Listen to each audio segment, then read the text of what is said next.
군 복무 중에 북한군과 실제로 전쟁했던 썰. 유튜브로 보시는 분들 구독과 좋아요, 알림 설정, 댓글 잊지 말고 한 번씩 눌러주세요. 안녕하세요. 저는 약 10년 전에 해군 조리병으로 군복무하다가 전역한 09년 군번 아재입니다. 어떻게 09년 군번이 아재입니까? 샤워할 때마다 보건님 유튜브에 올라오는 썰랑썰레를 1년 정도 듣다가 해군 썰도 간간히 올라와서 제 썰도 한번 풀어볼까 하고 올려봅니다. 제 군생활은 정말 다사다난했고 죽을 고비도 3번을 넘겼죠.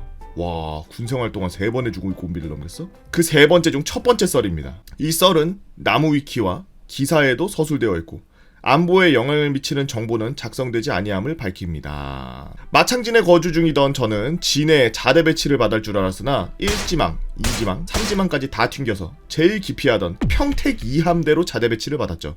해군 나오신 분들은 평택 2함대를 왜 기피하는지 댓글로 좀 적어주세요. 해군은 후반기 때 성적순에 따라 자신이 희망하는 곳으로 갈 수 있습니다. 후반기 성적도 3등이었는데 말이죠. 제가 탔던 배는 호위함이라고 해서 이 함대 내에서는 두 번째로 컸던 배죠. 지금은 낡은 고물배일 뿐이지만요. 때는 일만 하는 빙신이라고 불리는 일병, 물이 다 빠질 때쯤 11월, 저희 배는 NLL 부근에서 경계를 서며 일명 출동이라고 부르는 임무를 수행 중이었습니다. 이 함대 특성상 NLL 근처 서해 5도에 많은 일들이 있었고 출동이 상당히 빡세죠. 보통은 2주 정도, 길게는 한 달 정도 출동을 띱니다. 아, 계속 배를 띄우고 있는 걸 보고 출동이라 그러는군요. 해군들은 진짜 빡세겠다. 아침에 뭐 배 타고 나갔다가 점심 되면 들어오고 이게 아니라 그냥 바다 위에 계속 떠있네? 신기하다. 출항하고 일주일이 지났을 무렵 여느 때와 마찬가지로 점심 식사를 준비하고 있는데 함내 방송으로 실전 뚜뚜뚜뚜 청원 전투 배치 실전 이라고 방송이 나오는 겁니다. 하던 일을 마치고 전투 배치! 전투 배치를 외치면서 담당 구역으로 막 다들 뛰어가고 달려갔죠. 저는 전투 배치 시 함포 장전수라서 CO2 자켓, 일명 팽창용 구명조끼를 입고 40mm 함포로 달려갔습니다. 포장에게 1병 땡땡땡 외 2명 배치 및 준비 끝! 이라고 배치 및 준비 끝남을 보고하고 포대 안으로 들어갔습니다. 또 중국어선이 길 잃은 똥개 마냥 거기 NLL인지 모르고서 또 넘어왔겠구나 생각하면서 편하게 포대 안에서 쉬고 있었죠. 그런데 포장 통신 장비에서 4통 선임하사가 76mm 함포 경고 사격 3, 2, 1 파이어! 라고 외쳤고 그와 동시에 함교에서 41포 장전 준비라는 명령이 하달되었습니다. 보통 중국원선이면은 우리 같은 짬찌들은 승조원 식당에 앉아서 전투 배치 끝날까지 기다리고 40mm 포에 포탄 장전하라 말은 여포대 상병들도 처음 겪어보는 일이었다라 그러더라고요. 그것도 주력포인 76mm 포도 아닌 서브포인 40mm를. 이때 포 안에서 불안하고 차가운 정막만 흘렀습니다. 상황을 들어보니 북한 경비정 한 척이 경고방송을 무시하고 NLL을 넘어서 남침 중이라는 것이었죠. 결국 북한 경비정은 경고사격도 무시하고 우리 쪽 고속정을 향해 중진사격을 시작했습니다. 저희는 여태따를 3배속으로 외치고 있었죠. 여태따. 결국엔 41, 42포 사격 개시가 떨어졌고 저희는 포탄을 장전하고 귀를 막고 있는데 엎친 데 덮친 격으로 제가 있던 포에서 불발탄이 발생됐죠. 불발탄을 빨리 조치하지 않으면 포대 안에서 터져서 인명사고가 날 수 있기 때문에 신속하게 처리해야 했습니다. 불발탄을 처리하는 중 북한 경비정은 거의 반파가 돼서 다시 북으로 넘어갔다는 상황 전달을 받았죠. 보통 상황이 끝나면 신속하게 상황 끝! 하면서 방송에 나오지만 이날은 제2 연평해전을 겪은 지 7년 만에 일어난 해전이라 전투 배치를 늦은 저녁이 되어서야 해제가 되었습니다. 조리병이라서 중간중간 밥하러 취사장에 갔다가 다시 포대 안으로 가서 대기하고 정말 힘들었던 게 아직도 생생히 기억이 납니다. 다행히 우리 쪽 피해는 참수리 고속정에 포탄이 박히는 피해만 입었고 북한군 8명 사살, 3명 중상, 경비정 반파라는 엄청난 피해를 입혔고 우리 군의 완벽한 승리로 끝난 해전이었다는 걸 나중에 입항하고 나서야 알게 되었습니다.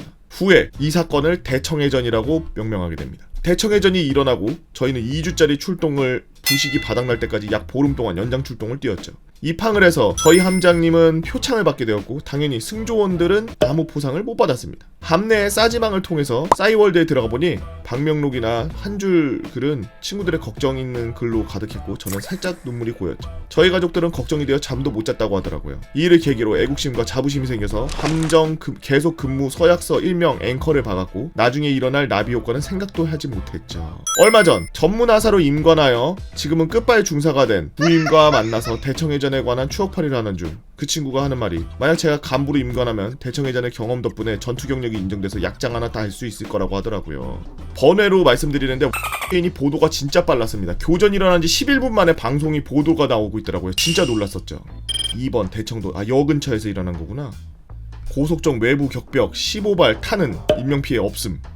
경비정 반파 사망 8명. 20분 때는 남하하기 시작한 걸 보고서 너네 너무 가까이 오고 있으니까 꺼져 이러고서 경고하고 그랬는데 결국에는 27분에 침범했고 28분부터 31분까지 3분 동안 경고 다시 통신하고 경고 무시하고서 2.2km를 남하해서 그래서 그 다음에 이제 갈겼구나. 와, 이 배가 88년도 배인데 야 대단하네.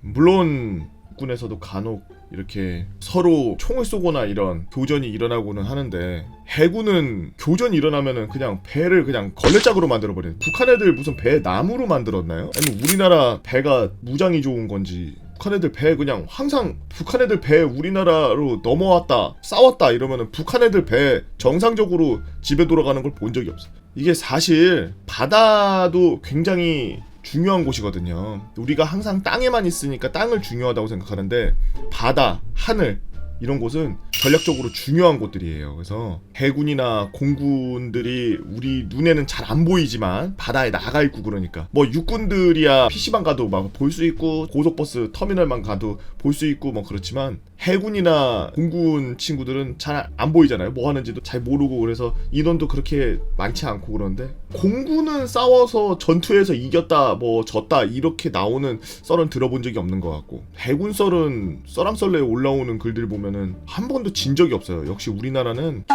짱짱 센가 봐요. 무조건 적을 다 도륙해버려 그냥. 제가 막 전쟁 광이나 그러진 않지만 저 또한 글 쓴 분처럼 뿌듯하고 나라가 이렇게 지켜지고 있다는 거. 그리고 가장 와닿는 것 중에 하나가 거기 총 쏜 탄이 우리 배에 그냥 탄 흔적으로 탄 흔으로 15발밖에 못 박았다는 게 실제 대상에서 전쟁이 일어나면 우리나라 좀 있으면 아스날십이라고 하는 막 미사일 쏘는 그런 배 같은 것도 막 나올 거고 그럴 건데 쟤네는 이제 대상에서 총 쏘고 그럴 때가 아닌데 저 다시 한번 가슴이 또 뜨거워집니다. 우리나라가 역시 이순신 장군님과 장보고의 나라. 여튼 여러분들은 어떤 재미난 이야기가 있나요? 여러분들만 알고 있는 뜻깊은 이야기 혹은 공포 이야기, 여러분들의 실화를 바탕으로 한 재밌는 이야기들. 절대 소설은 안 돼요. 절대로 남의 이야기 안 돼요. 네이버 카페에서 개보고 팬다 모여라 개팬다로 오셔서 썰랑썰레 게시판에다 글 남겨주시면 유튜브로 작업해서 업로드하도록 하겠습니다. 유튜브로 보시는 분들 구독과 좋아요 알림 설정 댓글 잊지 말고 한 번씩 눌러주시고요. 이 영상은 아마 새해 때 올라갈 예정이기 때문에 미리 인사를 드려야 되겠네요. 새해 복 많이 받으십시오.